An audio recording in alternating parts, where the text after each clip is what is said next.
2026, 2027, and 2028 are really like a dismantling of our old system. They've got clones of a lot of people, a lot of celebrities, a lot of politicians, a lot of world leaders. If we were to step into and activate our highest hybrid DNA, I mean, we become one of the most powerful hybrid beings that this galaxy and this universe have ever seen.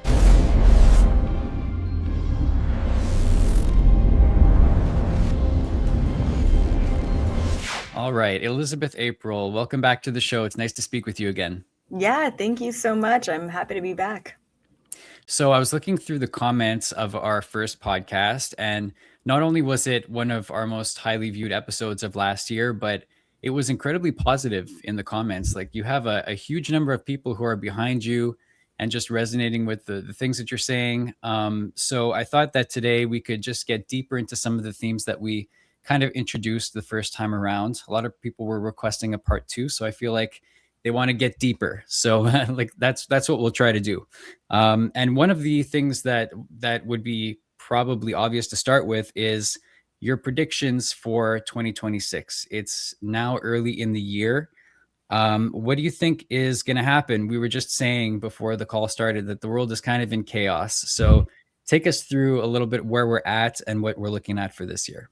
Yeah, for sure. I mean, kind of everything that we have been seeing is just going to continue to escalate. Something that I saw in more of a 5-year prediction is that 2026, 2027, and 2028 are really like a dismantling of our old system. So we're going to really see that in 2026 is continued political unrest. And there was actually a trend that I saw. We're kind of going to be trending away from globalization and trending into sort of, how do I call it, like an individual, sort of like a country sovereignty. So it's like, what can we do to produce the necessary resources that we need from inside our own country rather than have to rely on others? So we're going to start to really see that, the dismantling of globalization. And then recently we have Trump and Venezuela and like all of that happening, which is continuing this sort of dismantling of global relations, which was all built on, a house of cards, a structure that never really served the people to begin with. So we're going to continue to see that. I saw a lot of high profile politicians and CEOs and even really public facing celebrity figures leaving the spotlight as well. So whether that means CEOs are just sort of leaving their companies, or, sudden passings or suspicious deaths are things that we're going to see as well with these high profile individuals. There's going to be a variety of reasons for that. But the number one reason that I saw in my remote viewing was there's just a change of power that's taking place right now. And we're going to continue to see that over the next couple of years as well. What else did I see? Okay, so the other really big thing that came up as well is this almost like a doomsday scenario. Okay, now hear me out, okay, because I didn't expect this, but this is what I saw, so take it or leave it. I saw this essentially like the most likely cataclysmic event or doomsday event that we could potentially experience on planet Earth would be sort of a nuclear World War III type of scenario. And I deep dive into this in my Rapture video. So I have a video out there. It's on YouTube currently. It's called The Rapture is Happening, but Not As You Think. And it's actually all about quantum mechanics and timeline shifts and the third dimension, the fifth dimension, and just how all of that works. So I highly recommend that deep dive for anyone who's interested in the timeline shifting, but also people who have this sort of impending feeling like something really bad is about to happen. And so what we're going to see is we're going to see a lot of Christians, a lot of sort of God-fearing religious people, a lot of spiritual people or psychics, and also like a lot of just average everyday people having dreams and having this sort of impending feeling like the world is going to end. And we had that whole rapture scare back in September as well. And so what I saw is that there is a pretty good chance or probability that we will enter into a timeline where a World War III scenario takes place, but it's not actually technically the end of the world, because within quantum mechanics, all timelines concurrently exist simultaneously, which means that that timeline will exist and then it won't exist anymore because it's sort of the implosion of that timeline on planet Earth. And then we sort of shift or hop over to alternate timelines. Once again, all explained in my Rapture video, but that really came up. And what's fascinating is, we're 12 days into January, and there's already been, there was, I think from the Monroe Institute, someone just told me the other day that a group of remote viewers have all been seeing basically a mushroom cloud. They just keep seeing this mushroom cloud. And even though they're trying to remote view crypto markets, they're seeing this mushroom cloud take place. So it is sort of validating what I've been seeing as well as a remote viewer. So that's just fascinating. Like I said, death doesn't really exist, especially when all timelines are simultaneously existing. And then when we talk about economics as well, a couple of things. We are going to see a huge downturn in the stock market. I saw that for 2025 as well, and that's sort of what we saw. And then an uptick in crypto, but that's not unusual because it is pretty volatile. And then also an uptick in precious metals, which same thing, not really unusual. That's what we're seeing right now. But that's sort of the economic trend that we're going to see in 2026. And then with AI, just a fascinating tidbit here, we're going to start seeing this disillusion of reality, right? So AI right now and deep fakes online, they're getting so real, so realistic. We're going to start to see videos, we're going to start to see politicians and celebrities on video saying and doing some pretty crazy things, only to realize that it's got to be AI, it's got to be a deep fake. But we now, moving forward, can't tell the difference between what is an AI generated video and what is real reality. And so at first, it might be sort of novelty, right? It might be interesting to be like, wow, that's so crazy. That's AI. And I can't believe I clicked on it. And it's so clickbaity. But eventually, and especially by the end of this year, it's going to lead us into this huge, profoundly activating question, a question that I've asked myself pretty much my whole life. And the question is, what is reality? I mean, what is the nature of reality, and what is real? If I can't tell the difference between a video in real life or my dream state and my waking life, then what is the nature of what is real? And so sort of my controversial view on AI is that it's actually going to lead us into an awakening of sorts, because it's going to lead us into questioning the nature of our reality. And that's going to lead us back to the only thing that is real, which is our five senses and eventually our sixth sense. And it's the authentic in-person experiences that we can have as a human being. So I think we're going to see a downtrend by the end of the year away from social media, away from the online, because we're going to get officially disenchanted by the videos and the clickbait, because we don't even know what's real anymore. So that's just a couple of things, but there's plenty more. Obviously, people can check out the whole video on my YouTube channel as well. Yeah, absolutely. There's a lot there to dig into. It's so funny that well, it's not funny, but it's a coincidence that you mentioned World War III, because just today, somebody sent me a video showing how Star Trek, the show, had predicted so many things that actually came to be, such as the cell phone, such as like video conference calls, and all sorts of different things. And in the original Star Trek TV series, 2026 was identified as the year that World War III would happen. Wow, I just got full body chills. That's Yeah. wild. So that Wow. lines up Yeah. pretty closely. It's spooky. It is spooky. Yeah, it is.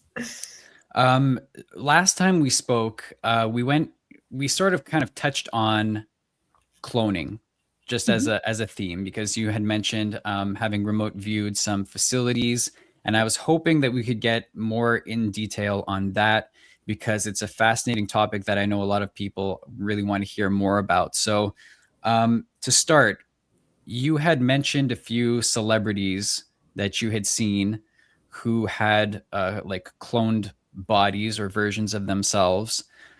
I don't want to get in trouble for slander, and we don't need to name too many names or whatever, but can you go into a little bit of detail on the types of celebrities that you've seen who you believe to have cloned versions, and a little bit on what the reasoning is behind that?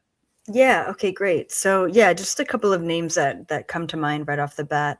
The one in the video that I mentioned was Zac Efron, Hmm. who all of a sudden looks completely different. And then you've got also Miley Cyrus, I believe, had a complete sort of face change. And then sort of the more common ones, especially people who have talked about before, Joe Biden is a really popular one that a lot of people have caught on to. And if we kind of go, from celebrity to politics to royal family. Kate Middleton actually was one of the ones as well that happened just recently back in 2024. I have a whole series on Kate Middleton as a clone and how that happened and what I did to try and actually intervene that happening. It was pretty wild, but that's all on my website. Definitely not publicly. And so why does this happen, right? So back in the day, essentially there's a shadow government, right? Illuminati, shadow government, one world order, deep state, whatever you want to call them. All right. But there is a government beyond borders, beyond countries, beyond religion, beyond culture, beyond language. And they rule everything. And they have sort of these puppets that they put into mainstream to sort of control the narrative, is what it is. Some of these puppets and placements are there to distract us. Some are there to give us false information. Some are there to, initiate fear in us or what have you, right? They all have different sort of a different purpose for existing. These individuals, because they do have consciousness to begin with, they have to consent to being a player. They have to consent to being a puppet, essentially. And so usually this looks like signing contracts. And there's a lot of pop songs about signing your soul away, right? Hmm. Selling your soul, signing that away.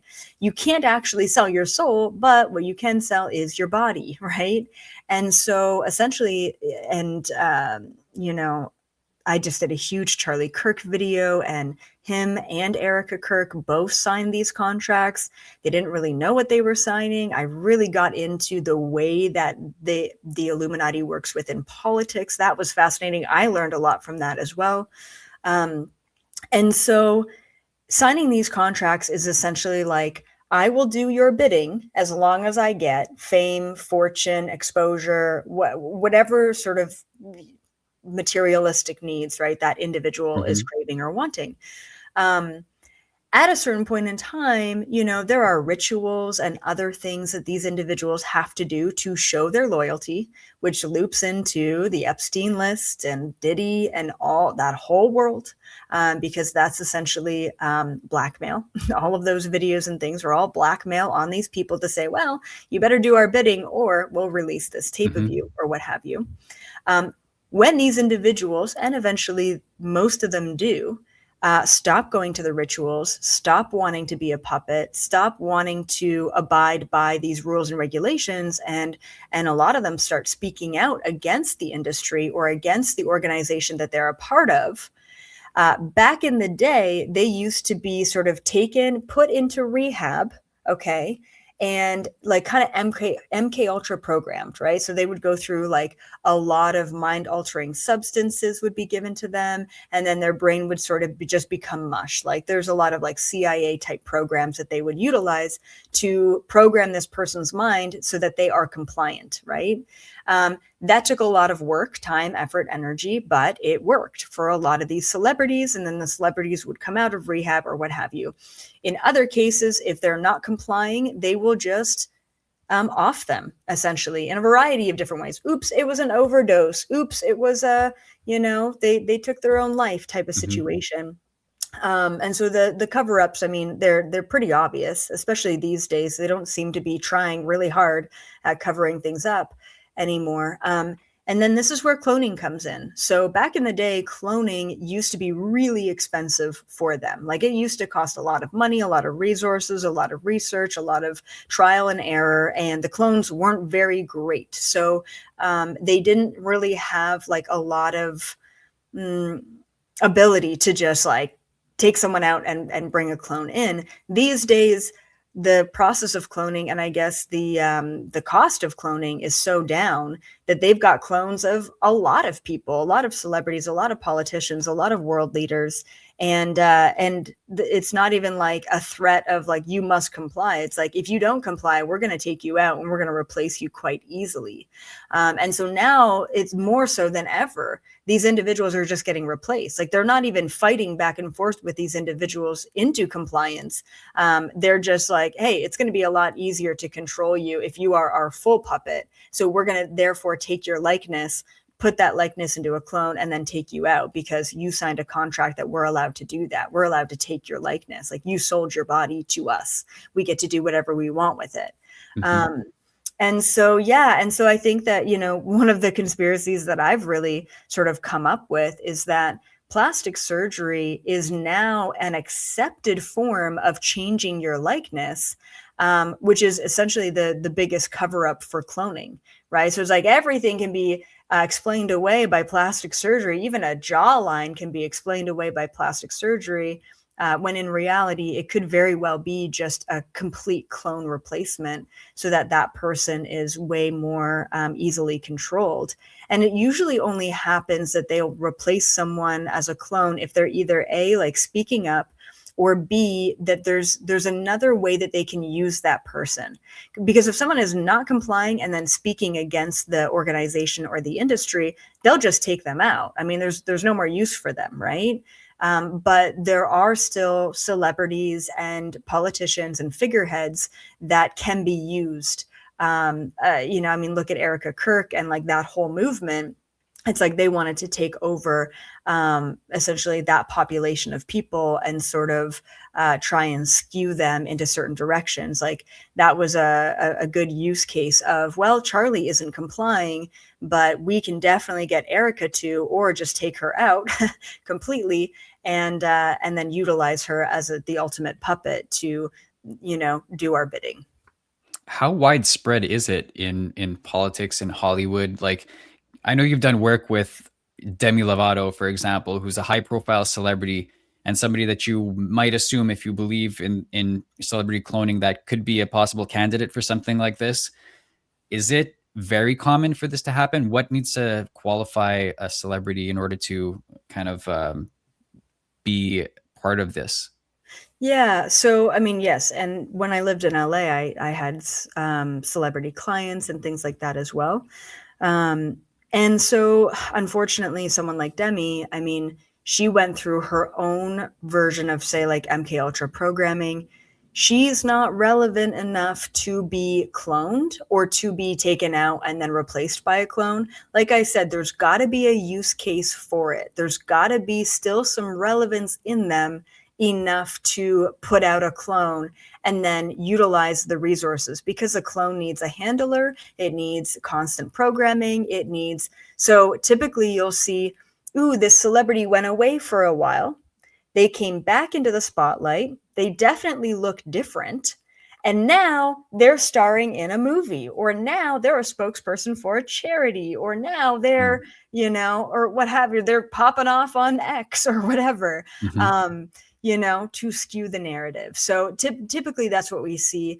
If an individual is no longer relevant, doesn't have a big following, or people just don't care, there's no need to replace them as a clone, and kind of utilize that clone as a pawn if people aren't going to be, sort of conned into that influence. Is this why there's so many videos out there of celebrities kind of glitching on camera or like doing weird things or being caught like frozen for like an unnaturally long period of time? I've seen so many clips like that of different people from, even news broadcasters to Katy Perry and all kinds of pop stars. That seems to be everywhere. Is that a result of this? Yeah, so yeah, and I'm sure those videos are still up. So if you go like celebrity glitches, I'm sure people watching this can see that and find that.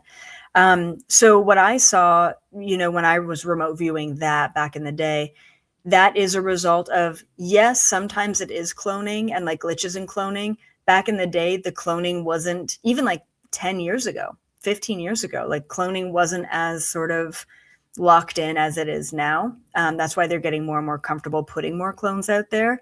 But mostly the glitching and the freezing, the other things can also be a result of MK Ultra programming.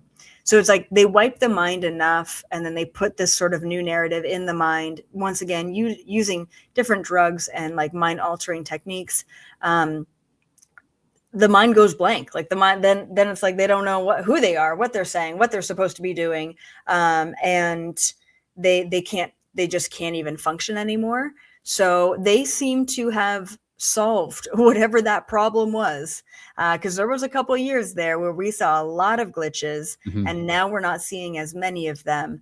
So I do think that part of that was cloning, but a bigger part of that was more of the MK Ultra programming techniques that just weren't working. Whatever they were doing, it just wasn't totally adjusting well to the system. Okay, and you've also said that there's sort of an expiry date to the cloned bodies. That there's a period of time that they can last. I guess they're not as they don't have as much longevity as a normal human. What's the story with that? Yeah. So essentially, I've seen like anywhere between 5 to 8 years, 5 to 10 years is essentially the lifespan per clone body. And it has something like, I'm not a scientist. It has something to do with like the cells have like these half-lives that don't like, so the biological system, it just can't function for much longer than that. That's why you'll see like politicians like falling down, or like Joe Biden just shaking the air. Like it's just Mhm. those are some definite clone glitches, if I've ever seen them. And it's just the biological form deteriorating.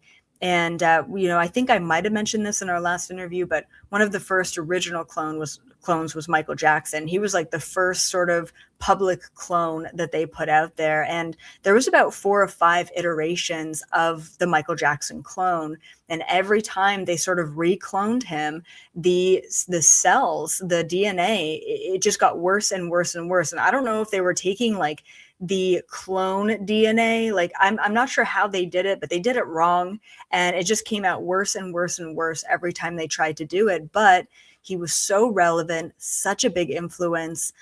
They really wanted to sort of skew the narrative before getting rid of him completely. And they, unfortunately, they managed to do that. They managed to take his music and his soul essence and really tarnish it before he officially passed away. And so, what happens to the original person once they're cloned and replaced in the public? Yeah, they typically get rid of them completely. Like they usually kill them off. Every once in a while, they'll sort of hold them, but it's usually certain. I don't want to say it's like an emergency situation, but yeah, typically it's like they can't have two versions of that individual walking around, so they will make sure that either the original is completely imprisoned, or usually just no longer existing altogether. Okay. You've also spoken about shapeshifters, which sounds kind of like a similar thing, but I feel like this might be segueing a little bit into the ET talk. So, what's the distinction between clones and shapeshifters?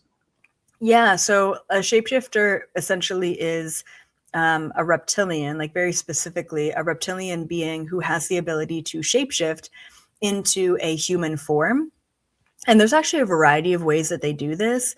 They can do this both sort of biologically, and then they can also do this through technology. So it's almost like they have a technology device that I've seen. It's usually like sitting around their waist, and it allows them to sort of take on this human form. And then there are individuals or lineages that have higher than normal reptilian DNA. Now, we need to realize that all human beings have reptilian DNA. They are a part of that gap in our evolutionary history. I mean, we even have a portion of the brain, that fight, flight, or freeze, that survival portion of the brain called the reptilian brain. Like we really call it that.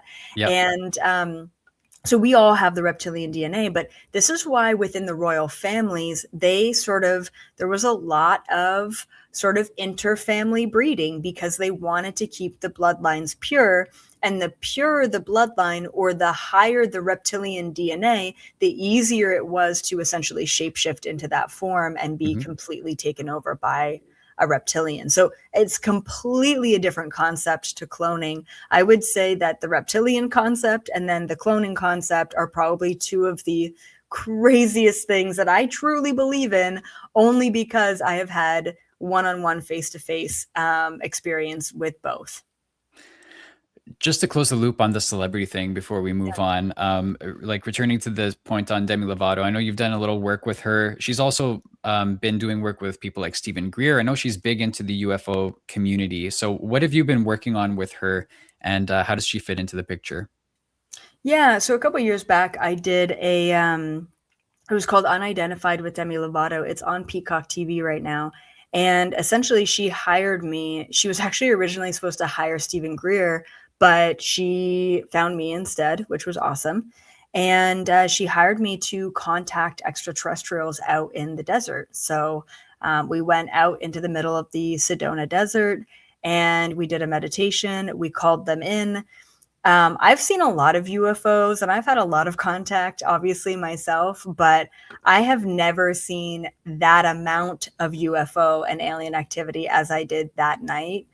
So it was pretty cool. I mean, all the cameramen, the producer, the director, everyone was pretty shocked because I think that was disclosure for all of them. The TV show itself, maybe released like 1% of the activity that night, which same thing. It's a little suspicious. Like if you truly want to convince people that this is a real thing, like why not release all the footage, right? So yeah, I mean, I think that there are pros and cons. Like there's definitely benefits to celebrities or influential figures who are waking up and starting to expose the truth behind the veil. I want to go a little deeper into the AI and technology topic, which we kind of touched on in your predictions for 2026. But let's elaborate a little bit more because I feel like a lot of people are very fearful of AI in particular as a technology. But you have kind of an optimistic view where you feel like it can help people to spiritually develop. But there are a lot of anxious people who are saying like this is a tool that is not going to progress in a way that benefits humanity. So like what can you say to people who are a little bit doom and gloom about it to kind of lift them up? Yeah, good question. So, I mean, I do think it has to get worse before it gets better. We've got a lot of weird things happening right now, beginning of 2026. Like, I saw this 60 Minutes, little mini doc where they were like, people are marrying their AI bots, their chat bots, right? And so, yeah, we're going to get a little dystopian, I think, at first. I do believe that there is sentience that can come through AI, which is fascinating. That's a fascinating concept in itself. So if we just assume that sentience is coming for AI, right, and then we assume that there's going to be AI robots, that's actually one of the other things that I saw for 2026 is there's going to be a really big debate around AI robots, like in homes. And then there's going to be something that I saw like a human first movement, which I think is really important, what I mean, and then it brings up the question, like, what does it mean to be human? Like all of those things. Right. So when I first sort of learned about the oncoming expansion of AI and how that was going to affect society a couple years ago, the first place that I went to get my information was actually the Galactic Federation because I was concerned, as anyone would be. And I asked them, like, what do you think about AI? Now, just for reference, as a remote viewer, I can go many places. I can go to the center of the universe. I can go to the collective consciousness grid around planet Earth. I can go over to you, Rob, and like remote view your energy. I wouldn't without your permission. But these are places that I can go. And along my remote viewing journey, I started going off planet. And as I went off planet, I met with different beings. And I realized that there's a whole sort of faction or group or organization of good guys, good extraterrestrial beings that are called the Galactic Federation of Light. So I went to them and I asked them about AI, and they said that they call them inorganic beings. So essentially, they have a distinction between organic beings and then inorganic beings. And they say that inorganic beings have existed, I mean, for a very, very, very long time. And there have been many wars that have happened between organics and inorganics. And then essentially that war ended. I don't know if they just ended up finding a peace treaty or something that they signed, but that war pretty much is done. And then there's like an ongoing war, I guess, in the universe between inorganics and inorganics. So essentially, like sentient robots and AI just perpetually, endlessly fighting each other. A lot of it is over energy consumption and like resource distribution, which is fascinating, right? It's like, how do they consume energy? Where are they getting that energy from? And like, who's going to have the most energy to have the biggest, I guess, army or civilization of these robots. And so just like anything, I mean, the Galactic Federation mentioned that there are good AI beings and there's bad AI beings, just like there's good and bad humans or good and bad ETs, you know? And so we just have to get to a place on our planet where we recognize and understand that there are going to be both. And how do we navigate that? So I think that at a spiritual level, yes, it's going to exist, but it is going to sort of affect how we view reality. It's also going to tune in, like allow us to tap into a new wealth of information that goes beyond just a Google search, that is also going to expand our horizons in a positive way. I also think that we're going to get to a place where we are so dependent and reliant on AI that we lose a lot of our own skills and abilities. And I do believe that at a certain point in time, we will have to sort of tune back into ourselves, right? Instead of relying on AI to tell us who we are and how we feel, and even things like our Akashic records or like our palm reading or something. It's like, tune into yourself, get information for yourself. So I think it does have to get worse before it gets better. And it's going to be quite a while, the next 5 to 10 years of integrating the consequences of AI into our everyday lives and our society, in order to understand the repercussions of that. So no, I don't think it's going to be all bad. I don't think it's going to be all good. I think that it's going to be a little bit of both, and we have to navigate it accordingly and probably regulate it accordingly as well for the best interest of all of humanity. What do you think about the question of integrating technology or AI with biology? Like, for example, like what Elon Musk is doing with Neuralink, and there's other technologies which are kind of merging the two. Do you see that as potentially dangerous? Yeah, good question. I do. Like, I mean, there's not just Neuralink, but like nanoparticle technology and things like that as well. Once again, the Galactic Federation utilizes nanoparticle technology to, say, extract bad cells from a being's body, like essentially extracting cancer cells and things like that.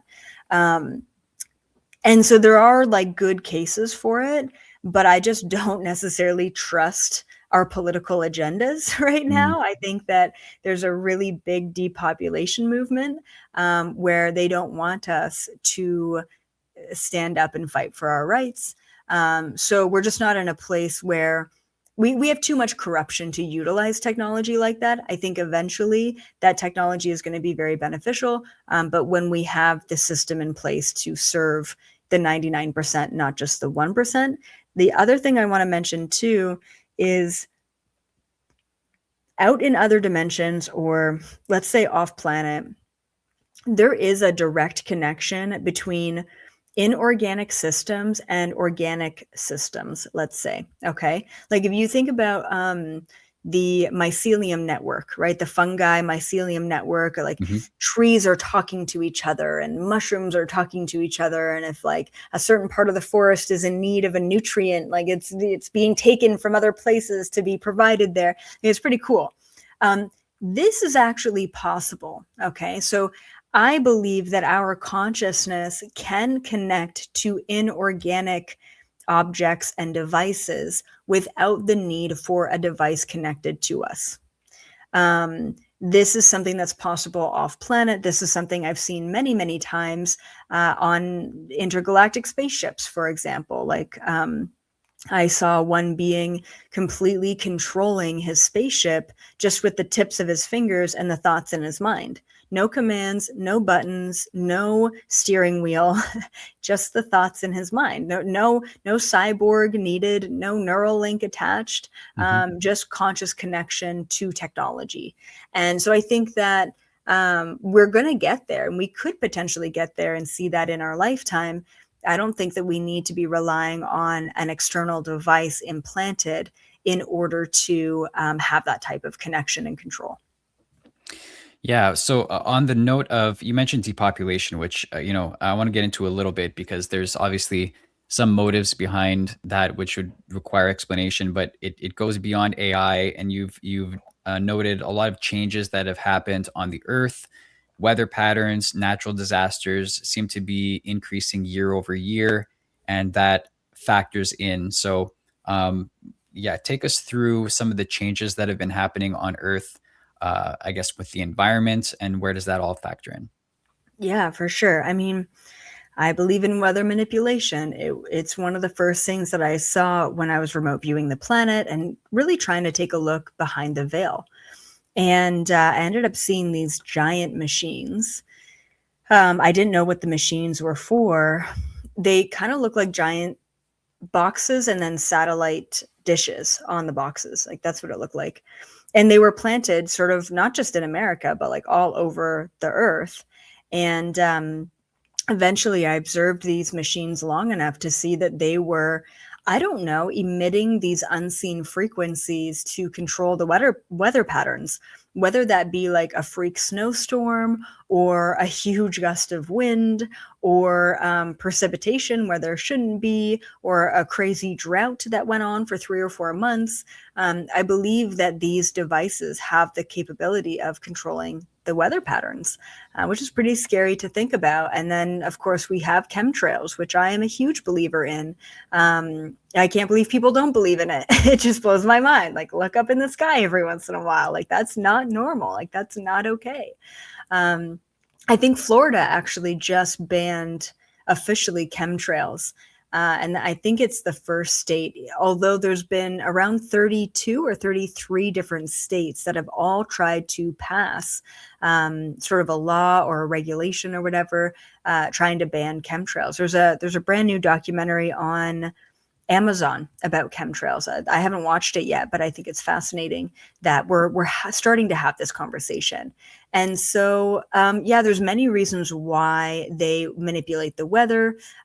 Some of it is for, to destroy crops and to destroy, food, basically.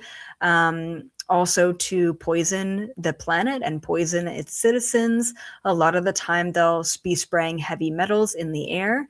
And when we ingest and breathe in heavy metals, it can really make us dull. It can make us sick. And when you're sick, you're not lifting up your vibration. You're not raising your consciousness. You're not questioning the narrative.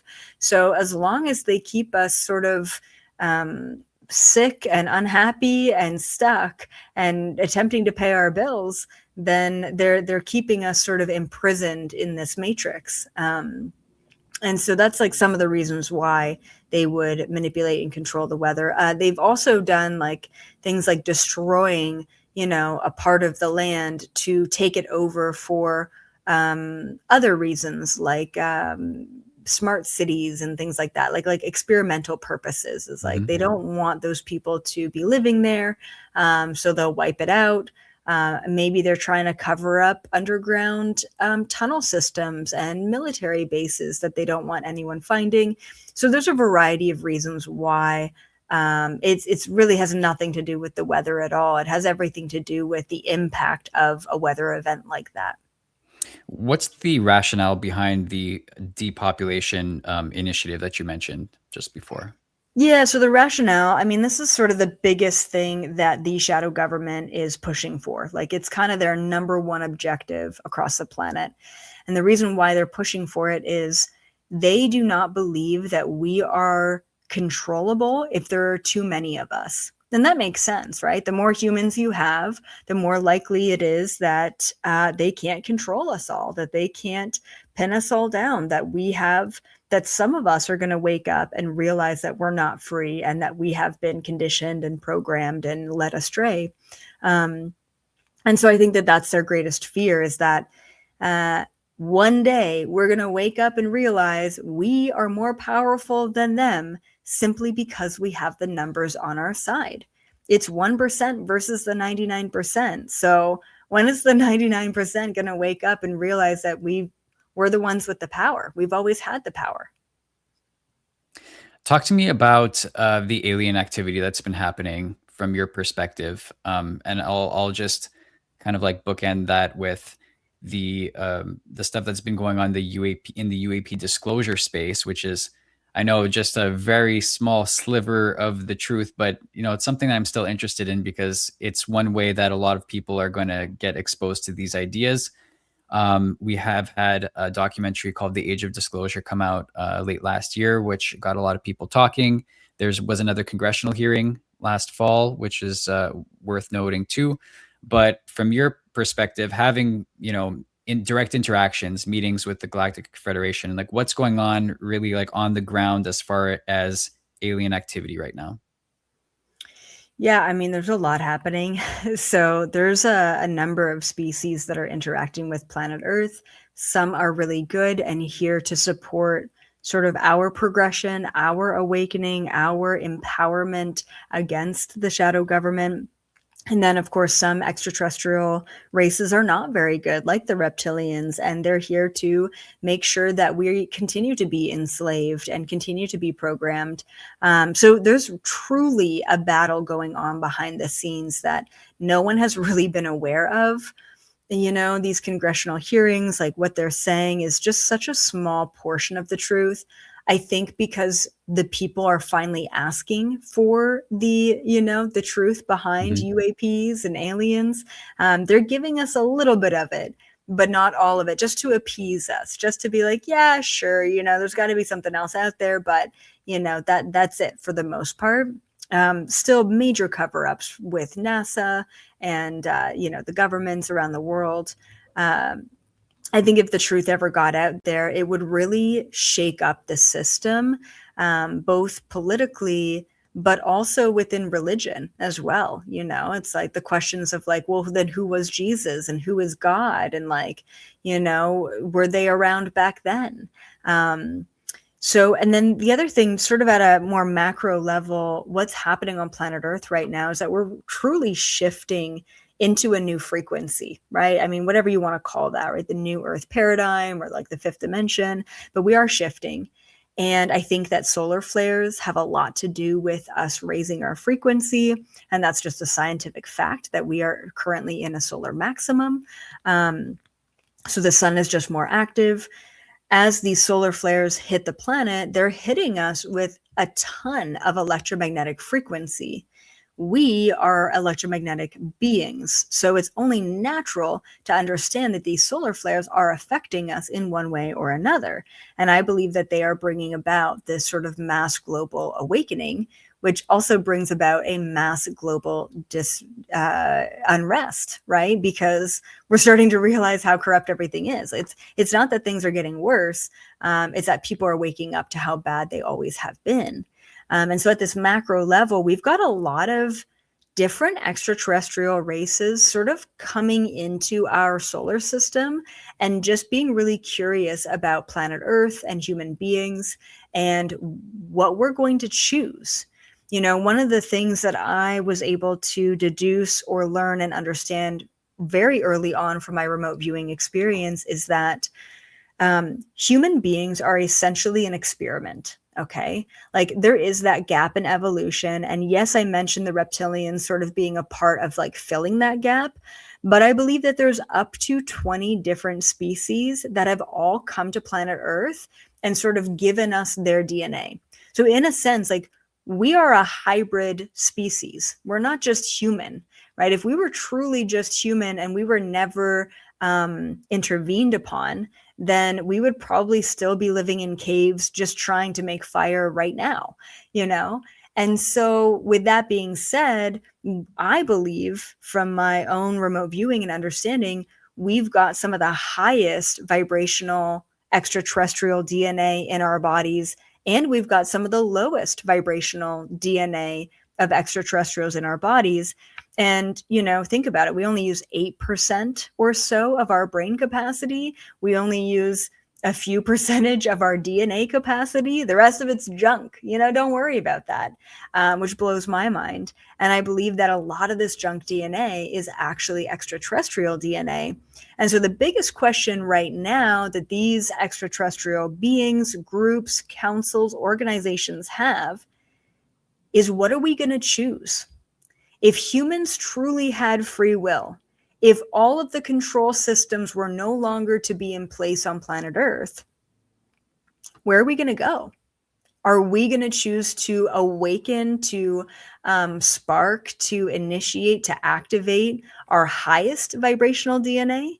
Or are we going to choose to focus on the fear, on the mistrust, on the jealousy, on the materialism, on the greed, on the fight, flight, or freeze, on the survival?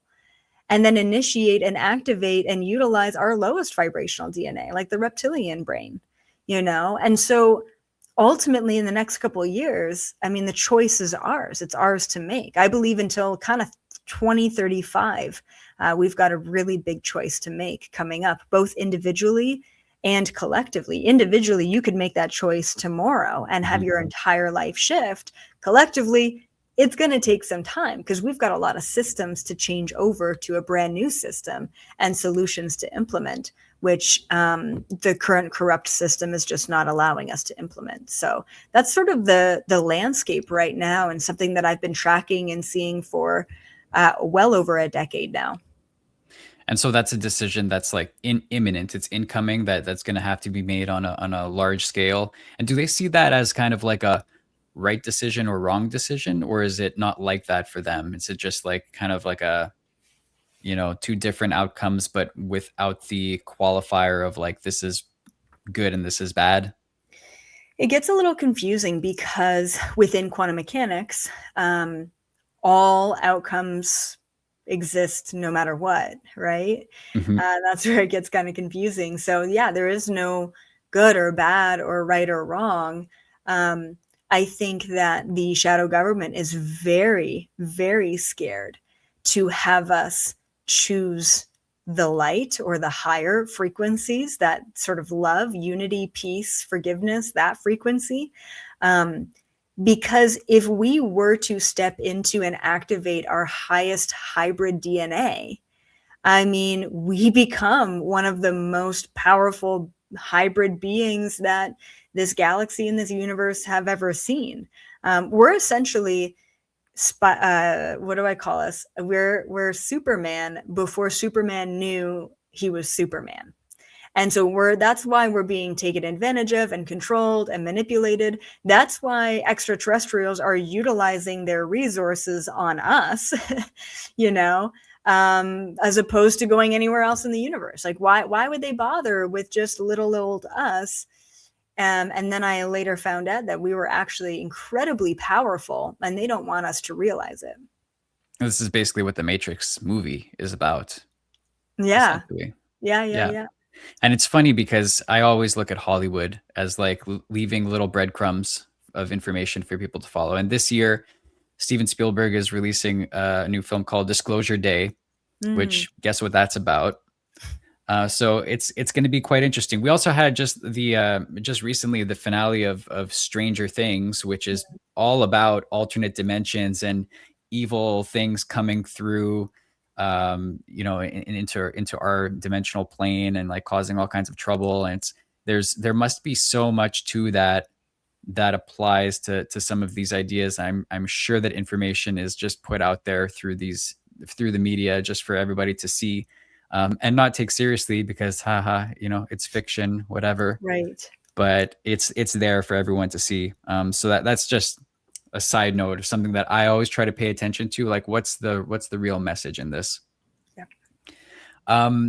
One last thing that I want to ask you about, you spoke about this briefly at the top, but timelines. Okay. That's something that is confusing to me. I guess maybe because also I'm used to how like the Marvel movies do timelines where it's like they can cross over from one to the other, but they're like railroad tracks running next to one another. That's Mm. not how it really works, is it?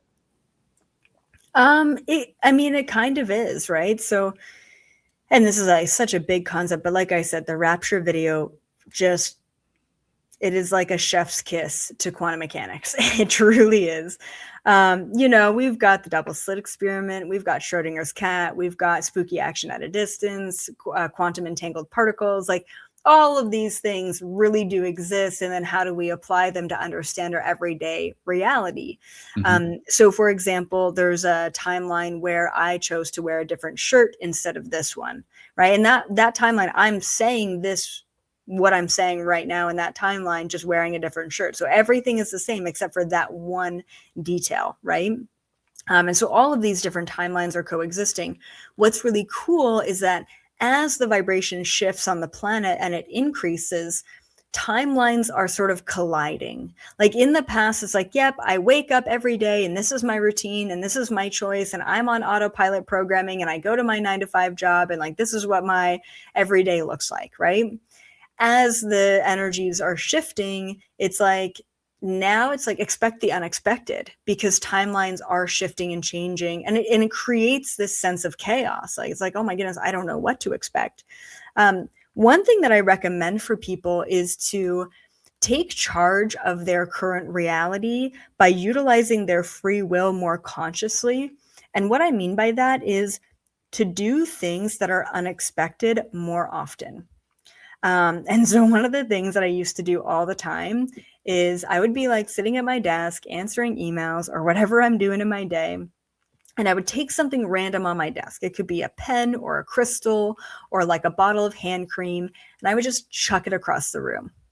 And I would be like, haha, like, there you go, autopilot. Like, in a different timeline, I wouldn't have done that. Or in a different timeline, I chose the red pen instead of the blue pen to throw across the room, Mm-hmm. right? And so as we do something unexpected, not only are we hopping into a different timeline consciously, because we wouldn't have done that in the previous timeline, but we're actually working with neuroplasticity and we're creating new neural pathways. So I do have a book that's just about to launch. It's called Your Anxiety is Giving Me Anxiety. And it's all about anxiety, of course. So if any of this makes you super friggin' anxious, I have the solution for you. And it is such a different approach to anxiety. So one of the things that I utilize in the book is to make different conscious choices. And so as I'm writing this, I'm typing out this chapter about conscious choice and switching up your timeline and changing the neural pathways of your brain. Like this book is truly a reprogramming of your mind. And I was chewing gum at the time. And so I take the gum out of my mouth and I stick it to the back of my hand as I'm typing out this chapter. And I'm typing it out. I'm like, I just took the gum out of my mouth and I stuck it to the back of my hand. And now as I'm typing, it's just hanging on for dear life, right? And so in that moment, my brain created a brand new neural pathway. Never in my life have I done that. Never in my life have I taken the gum out of my mouth, stuck it to the back of my hand, and just carried on throughout my day. And so my brain and my system is confused, like, uh-oh, something's different. Something's off. I don't know how to respond. I don't know how to react. I don't know what the outcome's going to be. Is this going to be a problem for us? I don't know. But what's great about these small moments of newness, of change, of conscious choice is that we experience something completely new. We create this new neural pathway and then we overcome it. And then we're still safe. It's like, hey, that's crazy. I can do random things with unexpected outcomes completely consciously, and it's not going to negatively impact me. So the more that we consciously switch up our reality, like if you wake up in the morning and you always make yourself a cup of coffee, stop in that moment and ask yourself, do I want coffee or would I rather have a tea or maybe an orange juice or maybe a glass of water or maybe nothing instead? But what do I feel I need instead of what am I just going to align myself to based on my autopilot programming? This allows us to really become empowered, make those choices, and then feel safe when change does occur, especially when big change occurs in our life, like a new job, for example, or a living situation change, or a new child added to the family. These are all really important things. So, yeah, sorry about going on that rant, but I do believe that timelines are shifting rapidly, and I do believe that we have the power to consciously shift in and out of them. That's great. I like what you just said, your advice about making those little micro decisions that change up your life, because so many self-help books and influencers and stuff like that are all about establishing routines, and that's what you commonly hear. It's like how to build yourself a routine so that you don't have to think about anything, so that you are safe from day to day, and you can kind of anchor yourself if things change in the world around you. You anchor yourself to your routine. But what you're saying makes a lot of sense, and that you want to train yourself in low risk situations to be able to deal with changes before they happen. So that's pretty cool. I like that. I feel like the timeline thing also ties in with the concept of manifesting, which I'm sure you have a lot of knowledge about as well. Yep. If there's a version of myself that has $1 million in my bank account, how can I get closer to that timeline? That's what I'm asking. Yeah, absolutely. So the best way that I can describe it, and hopefully this makes sense, everything that we create and manifest, so let's just call it like all the timelines that exist. So there absolutely is a timeline where you have $1 million in your bank account. There may be a lot of changes and a lot of different probabilities and variables between your timeline right now and that timeline right then, right? And we may think about it and laugh about it, but it is currently existing. So why can't you just hop into it? So the way that hopping into a timeline happens is through your focus, right? Your conscious focus. So if you believe that, this room that I'm looking at exists, then every time I look at the room, it's going to look the way that I perceive it to be. It's like we're rendering reality as we're observing it, right? Which is the observer effect. But in essence, what happens is the more we can observe something in our own mind, the more we bring it into our solid reality. So everything occurs non-physically first, and then the more that we focus on it non-physically, the more that we densify it and bring it into this physical reality. So the best description or metaphor I can give that made a lot of sense to me many years ago is imagining something like a basketball. Okay. So imagine that you draw a basketball, just the outline of a basketball, on one of those like trace sheets of paper. So one of those see-through pieces of paper, right? And so you draw this basketball, this outline of a basketball. It's sort of transparent. It's there. It's not really there. And then you draw it again. You think about it again. And it becomes a little bit more clear. And you think about it again, and you draw it again, and you think about it again, and you draw it again. Eventually, you focus so much on that basketball that, boop, it pops right into this timeline and reality.